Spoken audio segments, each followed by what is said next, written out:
அடுத்து நம்முடைய மாணிக்கம் ஐயா அவர்கள் பேசுவார்கள். சிவாய நம. தென்னாடுடைய சிவனே போற்றி, எந்நாட்டிற்கும் இறைவா போற்றி. கண்ணகி குல வழி வந்த அனைத்து உறவுகளையும் வாழ்த்தி வணங்கி மகிழ்கின்றேன். இந்த கூட்டத்திற்கு ஏற்பாடு செய்து கொடுத்த ஐயா T.O. சிங்காரவேல் ஐயா அவர்களுக்கும் அவருக்கு உறுதுணையாக இருந்த திருச்செங்கோடு பொறுப்பாளர்களுக்கும் நன்றி கூறி வாழ்த்துக்கள் வணக்கங்களும். இந்த ஆய்வு கூட்டம் 20வது கூட்டம். இது எப்படி தொடங்குச்சுன்னு சொன்னீங்கன்னா, 45 ஆண்டுகளாக பொன்னம்பலம் ஐயாவும் நாராயணசிம் அண்ணாவும் ஒருங்கிணைச்சு கொண்டு வந்தாங்க. ஐயா சரவணன் சொன்ன மாதிரி ஏற்கனவே 2-3 மாநாடு ஒரு அளவு நடத்தப்பட்டாலும் ஒரு எழுச்சி மாநாடு அப்படிங்கிறது காலத்தின் கட்டாயம். ஐயா சதிமூர்த்தி ஐயா வந்தாங்க.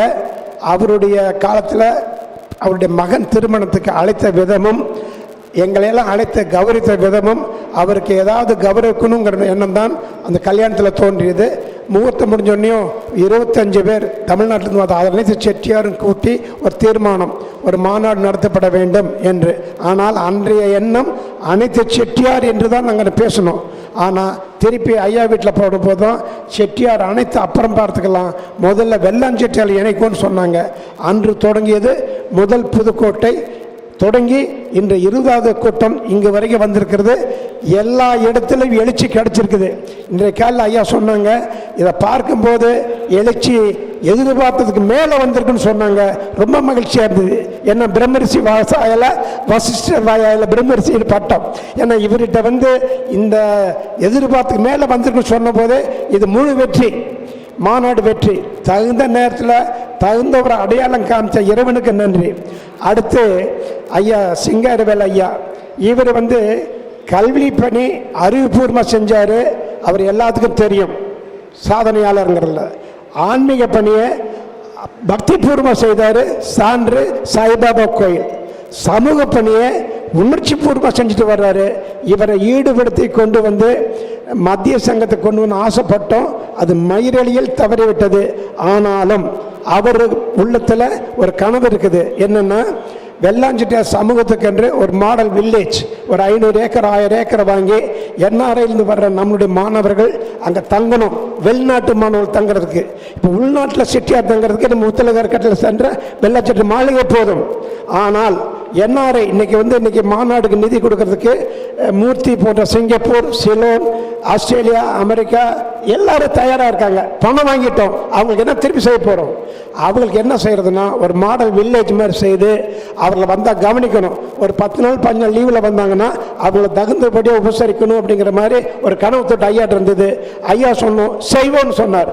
இவர்கிட்ட எது சொல்லியோ அவர் மறுப்பு கூடாமல் செய்வோன்னு சொன்னார்.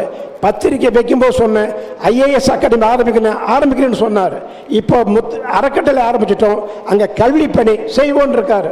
அடுத்தது வேலைவாய்ப்பு செய்வோன்னாரு, சமூக பணி செய்வோன்னாரு, பெண்கள் உதவி செய்வோன்னாரு. இது வரைக்கும் எல்லாமே செய்வோன்னு சொன்னார். அதே போல் இந்த NRI திட்டம், அதாவது வெள்ளாஞ்செட்டியார் கனவு திட்டமாகிய வெள்ளாஞ்செட்டி, அந்த திட்டத்தையும் செய்வோம்னு சொல்லியிருக்கா. அதையும் செய்துட்டா நம்ம ஒரு லெவலுக்கு வந்துடுவோம். இது வரைக்கும் நம்ம வெள்ளாஞ்செட்டியார் அப்படிங்கிற ஒரு உணர்வு கொஞ்சம் ஒரு லெவலில் வந்துட்டு இருக்குது. மாநாட்டுக்கு அப்புறம் அது லெவல் வேற ஆயிடும் அப்படிங்கிறத நம்ம ஆசைப்படுறோம். அதுக்கு அனைத்து செட்டியார்களும் வீட்டோட மனைவி மக்கள் பேரம்பேத்தியோட வரணும். சரி, எப்படி வர்றது? அவங்கங்க ஊர்லேருந்து 5 பஸ் 10 பஸ் வச்சு வரலான்னாங்க. ஐயாவோட உறவுகள் சொன்னாங்க, ஒரு 3 பஸ் கேட்டுக்கோன்னாங்க.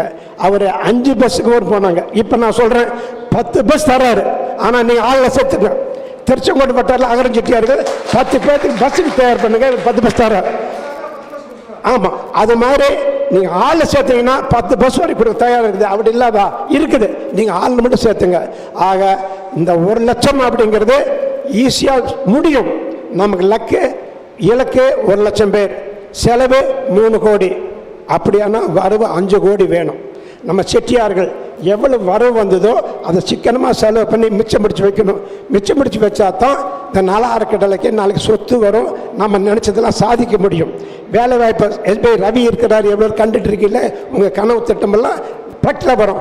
அவரை வச்சு நான் நிறைய செய்யணும் ஆசைப்பட்டோம்.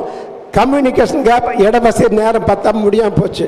ஆக முத்தலகர் கட்டளை என்ன ஸ்டெப் எடுத்ததோ அதையெல்லாம் அந்த நல அறக்கட்டளை மூலம் செய்வோம் சாதிப்போம் என்று கூறி எல்லா வல்ல இறைவனை இறைஞ்சி வேண்டி விரும்புகிறேன். நன்றி.